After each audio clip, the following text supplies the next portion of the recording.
Pernahkah Anda menyesal karena bereaksi terlalu cepat? Mengirim pesan yang seharusnya tidak dikirim, mengatakan kata-kata yang tidak bisa ditarik kembali, atau membuat keputusan yang menghancurkan hubungan? Ironisnya, semakin kita ingin hidup tenang, justru semakin mudah kita terpancing. Satu komentar miring di media sosial, satu tatapan sinis di kantor, atau satu kabar buruk yang belum tentu benar, cukup untuk mengobrak-abrik pikiran sepanjang hari. Padahal, dalam filsafat Stoik, tenang bukan berarti tidak merasakan emosi, tetapi menguasai cara kita meresponsnya. Epictetus berkata, bukan peristiwa yang mengganggu kita, melainkan pandangan kita tentang peristiwa itu. Jika Anda ingin berhenti bereaksi berlebihan dan membangun ketenangan batin yang tak tergoyahkan, 7 latihan Stoik ini akan menjadi senjata Anda. Dan di poin ke-6, kita akan membahas latihan paling sulit sekaligus paling membebaskan, yang hanya sedikit orang berani melakukannya. Pertama, jeda sebelum merespons. Bayangkan Anda berada di ruang rapat. Seorang rekan kerja melempar komentar sinis yang jelas-jelas diarahkan pada Anda. Di kepala, balasan sudah siap keluar seperti peluru.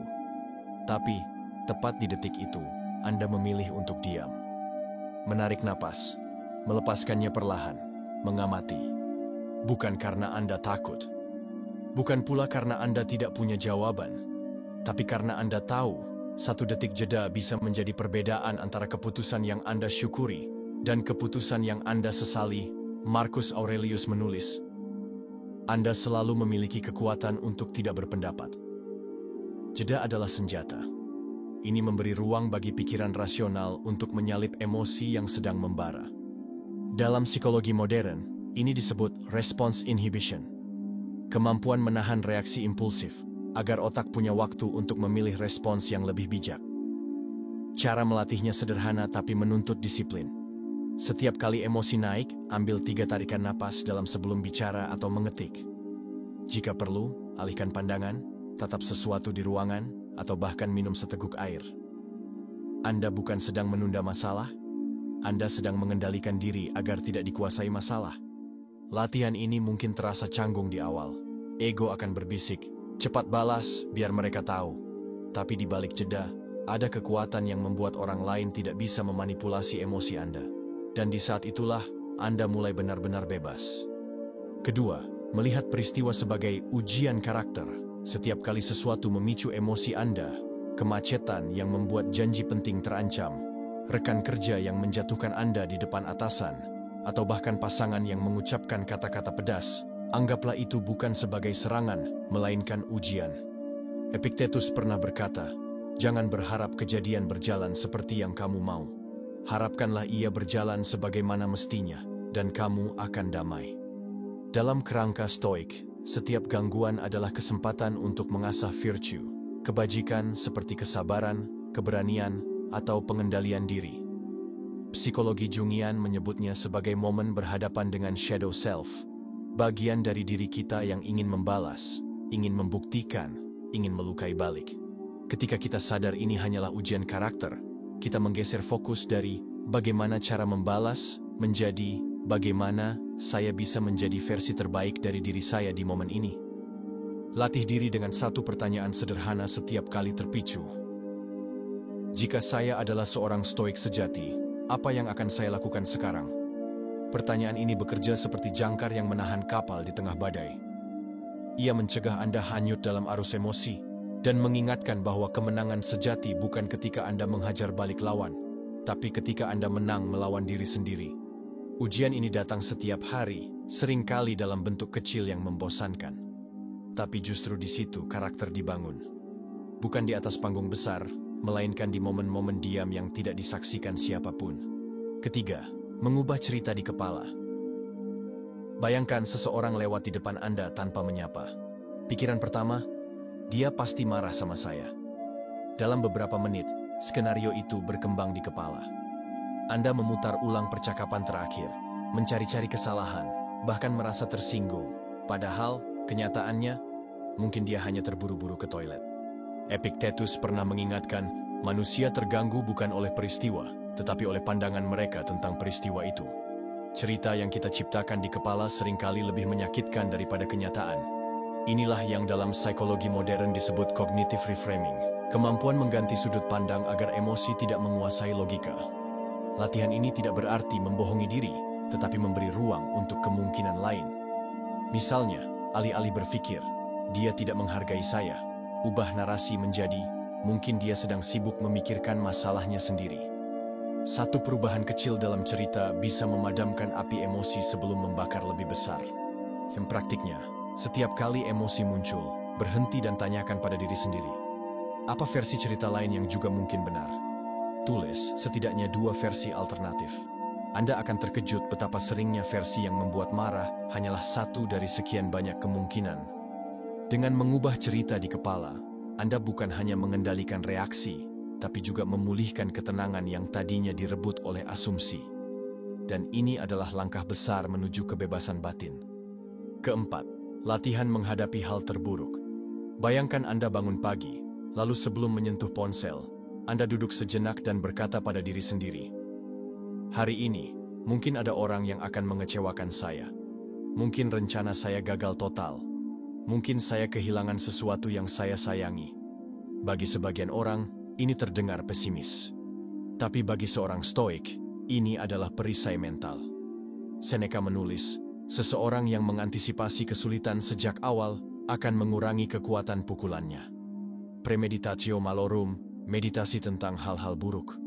Bukan tentang menciptakan ketakutan, melainkan membiasakan pikiran pada kemungkinan buruk agar saat itu terjadi, Anda tidak terkejut. Dalam psikologi modern, ini mirip dengan exposure therapy, mengenalkan diri pada skenario negatif untuk menurunkan reaksi panik ketika hal tersebut benar-benar datang. Latihannya sederhana. Setiap pagi, pilih satu skenario buruk yang realistis. Misalnya, proyek gagal atau kritik pedas dari atasan. Lalu tanyakan, bagaimana saya akan merespons jika itu benar terjadi dengan cara yang selaras dengan nilai saya? Awalnya mungkin terasa gelap, tapi lama-kelamaan Anda akan merasakan paradoks yang membebaskan. Memikirkan yang terburuk justru membuat Anda lebih tenang. Karena ketenangan sejati lahir bukan dari menghindari badai, tapi dari tahu bahwa Anda bisa tetap berdiri meski badai itu datang. Sampai di sini, kalau Anda mulai merasa latihan-latihan ini membuka perspektif baru, jangan berhenti di tengah jalan. Ada 3 latihan lagi yang justru akan memperkuat ketenangan Anda, termasuk satu latihan paling sulit yang jarang dilakukan orang.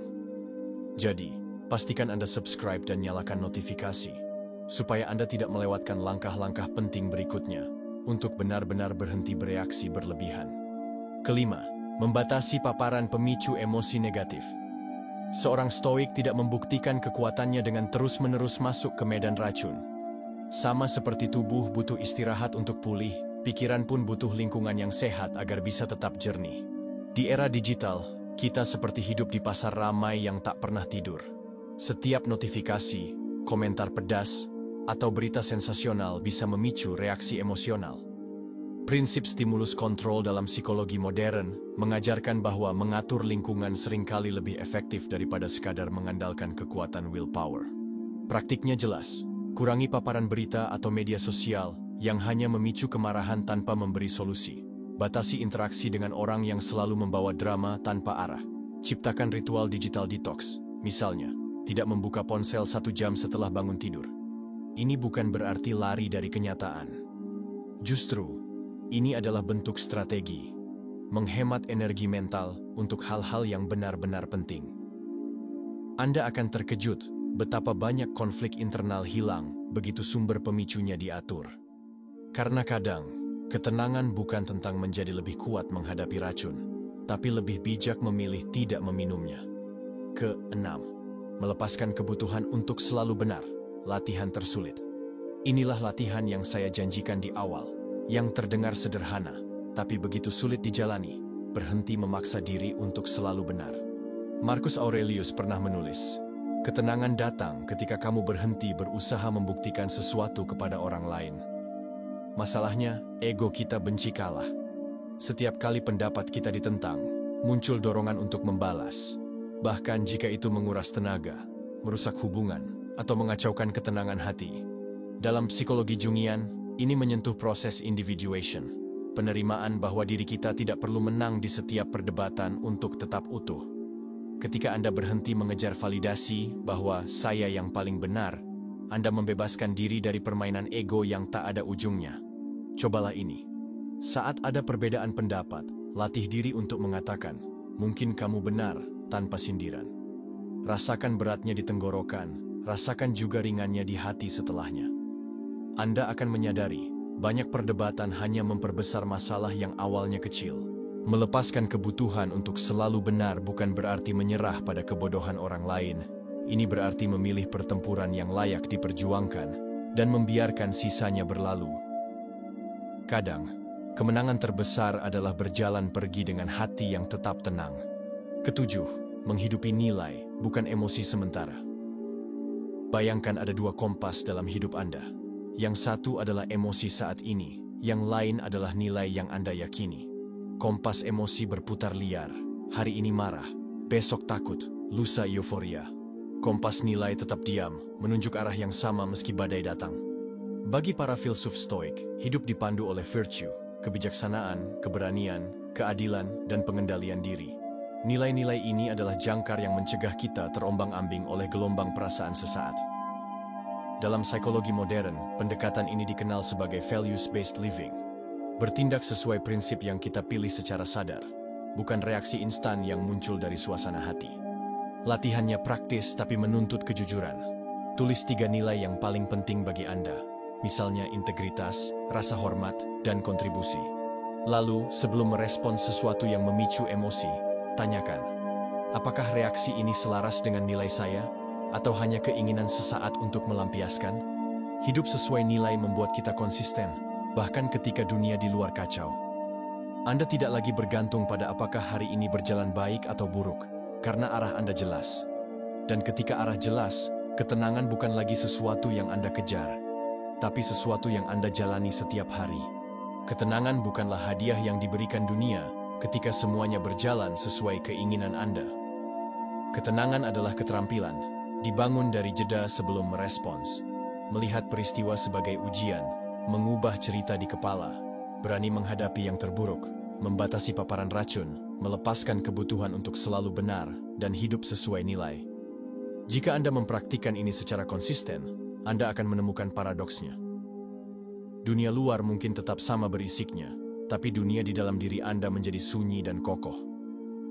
Tidak lagi mudah diombang-ambingkan komentar orang, berita buruk, atau situasi tak terduga. Jangan tunggu momen sempurna untuk mulai. Latihan stoik dimulai dari hal terkecil, bahkan dari percakapan yang akan Anda hadapi hari ini. Saya ingin dengar dari Anda, dari 7 latihan ini, mana yang paling sulit untuk Anda jalani? Tulis di kolom komentar, karena mungkin jawaban Anda akan membantu orang lain yang sedang berjuang. Dan kalau Anda ingin terus belajar cara membangun hidup yang lebih tenang dan terkendali, tonton juga video berikutnya. Kita akan membahas strategi stoik untuk menghadapi orang yang sulit tanpa kehilangan akal sehat.